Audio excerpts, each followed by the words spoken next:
golaha midowga musharaxiinta mucaaradka ayaa ka hadlay talaabadii ay Somaliland ku soo musaafursay dadka ka soo jeeda koonfurta ee ku dhaqnaa deegaanada maamulkaas gaar ahaan magaalada Laascaanood ee gobolka Sool. qoraal kooban oo ka soo baxay musharaxiinta ayaa lagu sheegay inay ka soo horjeedaan ayna ku xun yihiin in si qasab ah looga soo barkiciyo dad Soomaaliyeed oo aan waxba galabsan, waxaana ay tilmaameen in falkaas uu meel ka dhac ku yahay islaamnimada iyo weliba Soomaalinimada.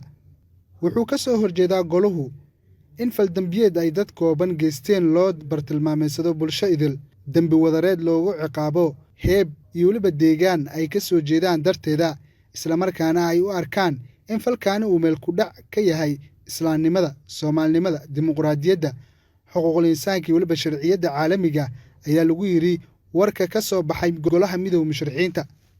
sidoo kale golaha midowga musharaxiinta mucaaradka ayaa ka dalbaday Somaliland in ay joojiso talaabooyinka ka dhanka ah shacabka gaar ahaan kuwa ka soo jeeda koonfurta.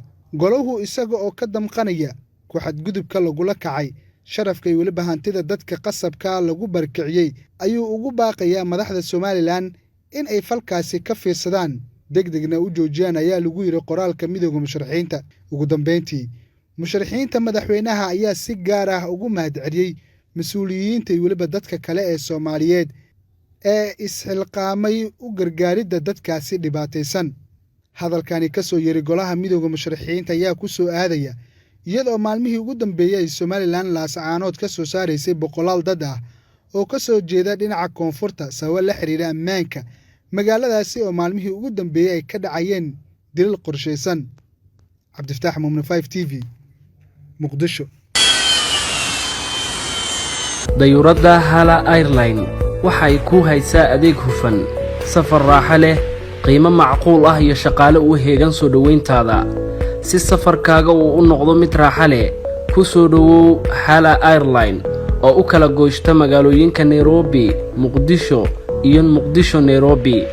dayuuradda Hala Airline waxa kale oo ay maalin walba ku haysaa safar joogto ah oo aad si fudud ugu tagi karto magaalooyinka iyo gobollada dalka. Hala Airline ayaa ku haysa dayuurado tayadooda aad u sarreyso, isla markaasna ay wadaan baayiloodyo heer caalami ah iyo shaqaale kugu adeegaya sida ugu fududa.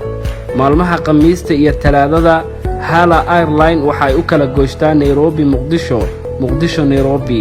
sidoo kale waxa ay safar joogto ah ku aadaa magaalooyinka Jowhar, Kismaayo, Baardheere, Baydhabo, Beledweyne, Gaalkacyo, Galmudug, Garowe, Baraawe, Cadaado iyo Gaalkacyo, Puntland. waxay xafiisyo waaweyn ku leedahay dhammaan gobollada dalka, Muqdisho iyo Nairobi. waxaa sidoo kale tigidhyada aad ka jaran kartaa dhammaan travel agenciyada. Hala Airline waxa ay kugu adeegaysaa jawi qurxoon.